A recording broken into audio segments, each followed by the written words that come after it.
મેથીના મુઠિયા બનાવવા માટે આપણે લઈશું 1 વાટકી ઘઉંનો લોટ, 1 વાટકી બાજરીનો લોટ, 1 વાટકી ચણાનો લોટ. આ બધા લોટને આપણે ચાળી લેવાનું છે. લોટને ચાળી લેવાથી એમાં જે અનનન પાર્ટ્સ હશે તે નીકળી જશે.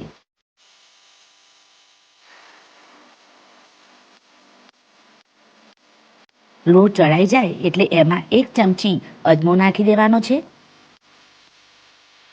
1 ચમચી તલ એડ કરી લેવાના છે અને 1 મુઠ્ઠી જેટલો ઘઉંનો લોટ કરકરો લોટ એટલે કે ભેળું લેવાનું. હવે લોટમાં આપણે 1 મોટા ચમચા જેટલું તેલ એડ કરી લઈશું. લોટમાં મસાલાઓ એડ કરી લઈશું જેથી આપણા મુઠિયા મસાલેદાર બને. તો અહીં લોટમાં આપણે નાખીશું 1 ચમચી જીરાનો પાવડર, અડધી ચમચી હળદર, 1 ચમચી લાલ મરચાંનો પાવડર અને 1 મુઠ્ઠી અથવા 50 ગ્રામ જેટલી લીલી મેથી એડ કરી લઈશું. બસ હવે મિક્સ કરી લેવાનું છે અને મીઠાવાળું પાણી કરીને પાણીથી આપણે થોડું પાણી લઈને લોટ બાંધી લઈશું. લોટને આપણે મીડિયમ કન્સિસ્ટન્સીમાં બાંધી લેવાનો છે.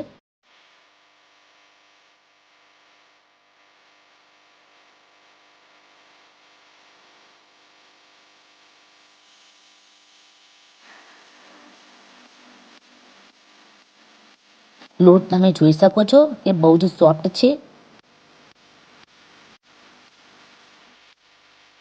હવે એને નાના લુવા લઈને આ રીતે ગોળાકારમાં રોલ કરી દઈશું અને આ રીતે બધા જ રોલ તૈયાર થઈ જાય એટલે એને સ્ટીમરમાં 15 થી 20 મિનિટ માટે સ્ટીમ કરી લેવાનો છે.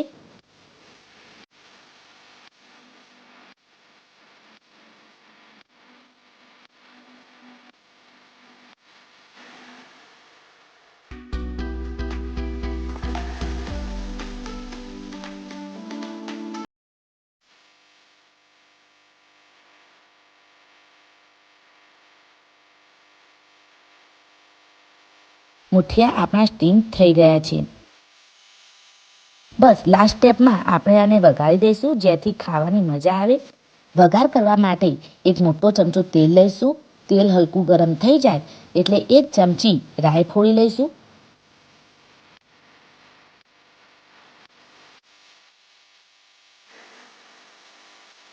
રાઈને ચટકવા દેવાનું છે. 1 ચમચી આખું જીરું એડ કરી લેવાનું છે. 1 ચમચી વરિયાળી એડ કરી લેવાની છે.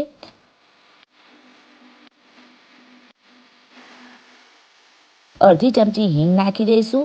થોડા મીઠા લીમડાના પત્તા નાખી દેવાના છે. 4 થી 5 લીલા મરચાં કાપીને નાખીશું. મરચાંને થોડી વાર ચડવા દેવાના છે.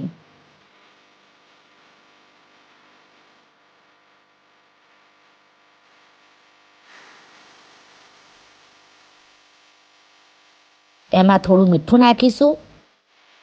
મીઠું વધારે નથી નાખવાનું કેમ કે લોટ બાંધતી વખતે આપણે મીઠું એડ કર્યું હતું. એમાં અડધી ચમચી હળદર, અડધી ચમચી જીરાનો પાવડર એડ કરી લેવાનો છે. એને મિક્સ કરીને સ્ટીમ કરેલા મુઠિયાને આ રીતે નાના ટુકડાઓમાં કાપીને મસાલાઓ સાથે મિક્સ કરી લેવાનું છે. 3 થી 5 મિનિટ માટે કૂક થવા દેવાનું છે.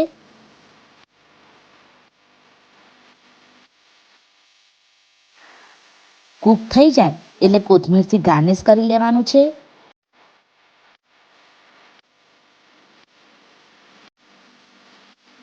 બન્યા છે ને બહુ જ ટેસ્ટી. આ મુઠિયા ચા સાથે પણ મજા આવે છે ખાવાની અને ચટણી સાથે પણ બહુ જ મજા આવે છે. તમે આ મુઠિયાનું શાક પણ બનાવી શકો છો. અમારી રેસીપી જો તમને પસંદ આવી હોય અમારી ચેનલને લાઈક, શેર અને સબસ્ક્રાઇબ કરવાનું ભૂલતા નહીં. ધન્યવાદ.